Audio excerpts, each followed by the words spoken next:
in over 8 months. And look at that. I didn't think there was going to be any snow in New York City, so I'm pleasantly surprised. But I definitely don't regret going to Poughkeepsie because there's definitely more snow up. There was definitely a lot more snow up there.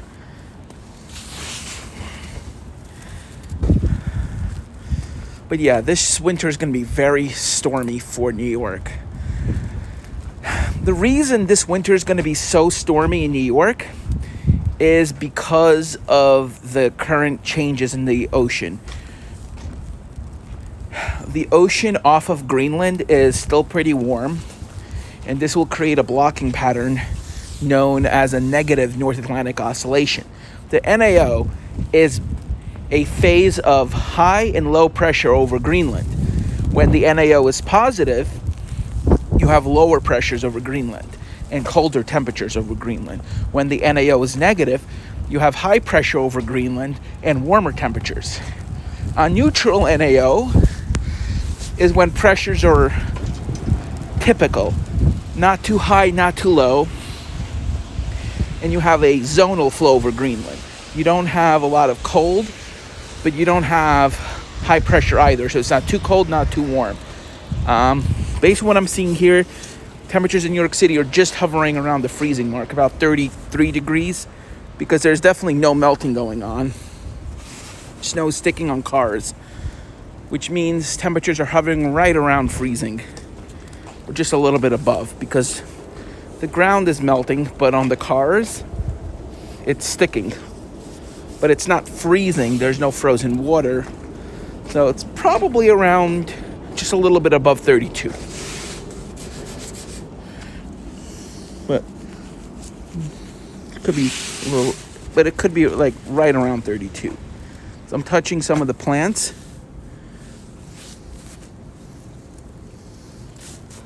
Yeah, it's above 32 degrees.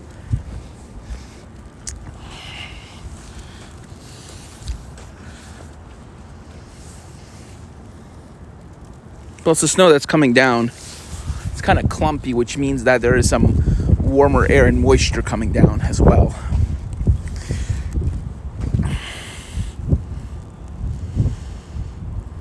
Snow is definitely kind of clumpy, which means that there is a little bit of melting going on. Still snowing, but it's kind of a wet snow. It means the snow is very compact. A dry snow, the flakes don't easily stick together, so you would have smaller flakes, but they'll be coming down faster, especially if the snow is heavier. We're definitely not having dendrites. We're having more like needles.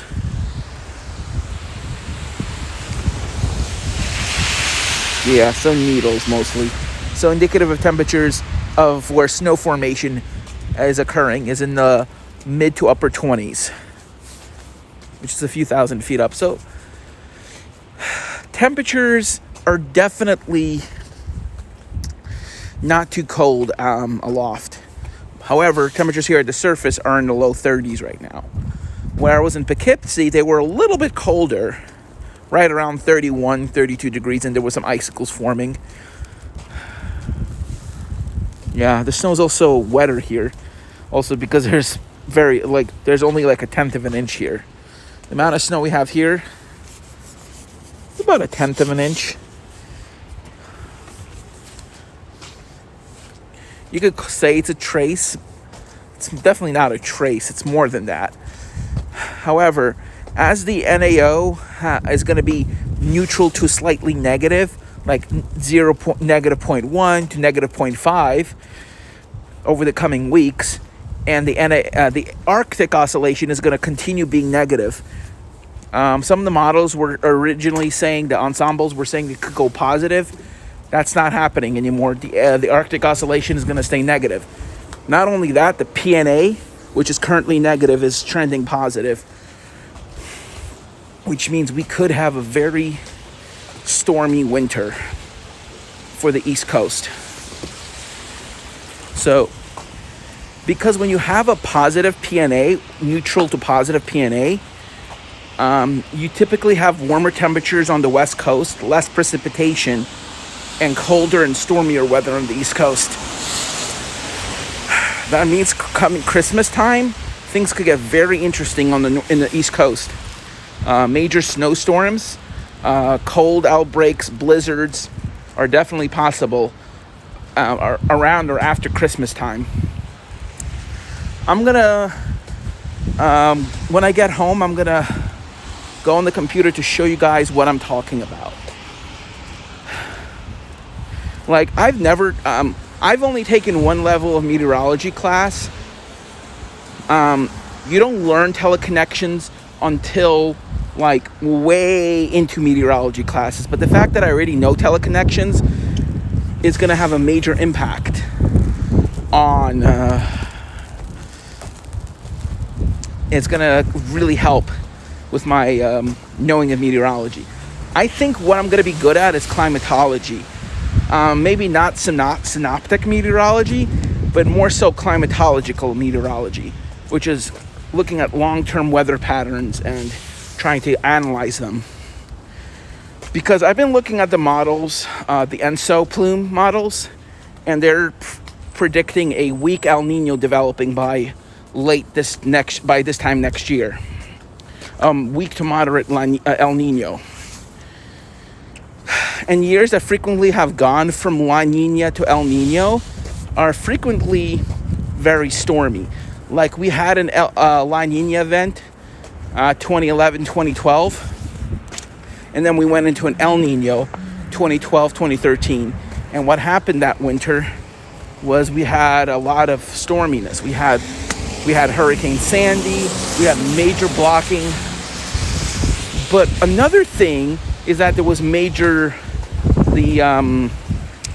blocking in Greenland, and also water temperatures there were very warm. There's two types of weather patterns that produce less snow in New York. That is strong La Nina and a moderate La Nina. There's two types of La Ninas that give New York City a lot of snow, which is a strong La Nina or a weak La Nina. If you're having a moderate La Nina, New York City often gets very little snow, like what happened in 2011, 2012 is one example, or 2007, 2008. Those were both examples of weak to moderate La Ninas. But, so yeah, New York City's finally getting some snow. Snow's not accumulating a lot. We have just a little bit of snow, but it's about to end because I looked on the radar. There's some snow on the radar that is about to exit New York City. Most of the snow is slightly aloft. Most of the snow is falling between 5,000 and 10,000 feet, which is right in the DGZ, the dendritic growth zone. The dendritic growth zone. The Kuchera method is based on that air altitude, which is the DGZ, the dendritic growth zone.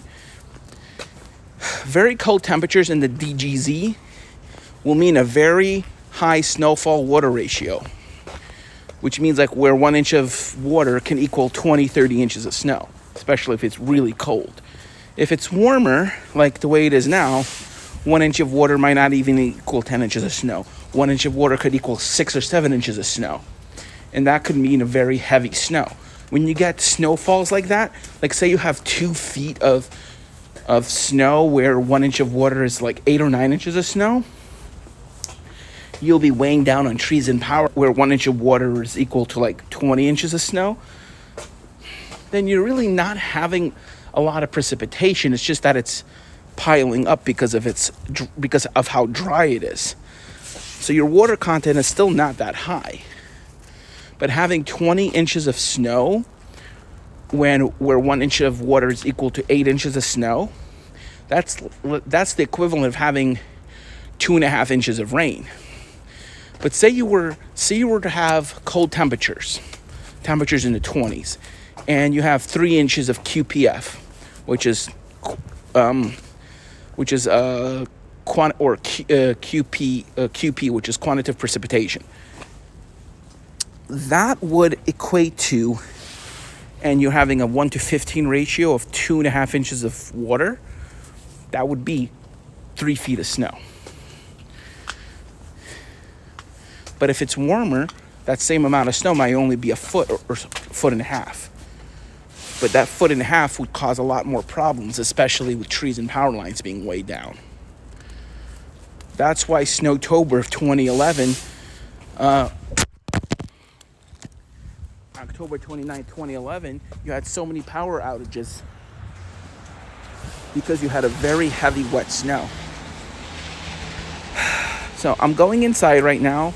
I have to go to bed early. I have to go to bed the next hour and a half because I have to wake up around 8:30.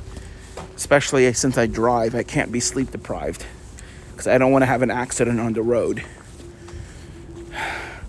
Because it's not just driving I have to do. I have to deliver packages. I have to do a lot of multitasking. And being on the spectrum, that's actually one of my things that I need to work on, which is multitasking.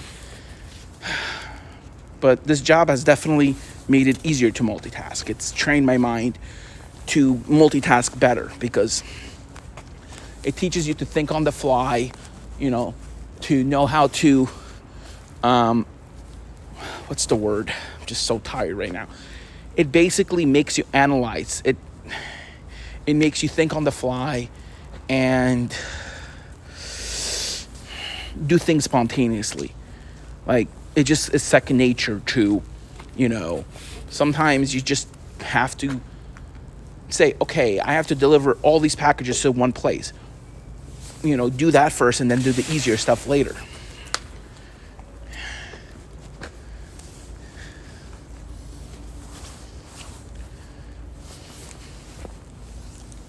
Anyway, thank you all for watching, and I'm ending this stream, but I'm going to begin a new one for my computer. Anyway, thank you for watching. Bye. And we have to focus on the severe weather outbreak for Tuesday. I'm pretty sure moderate is going to be issued by the morning for Tuesday. Anyway, thank you for watching. Bye.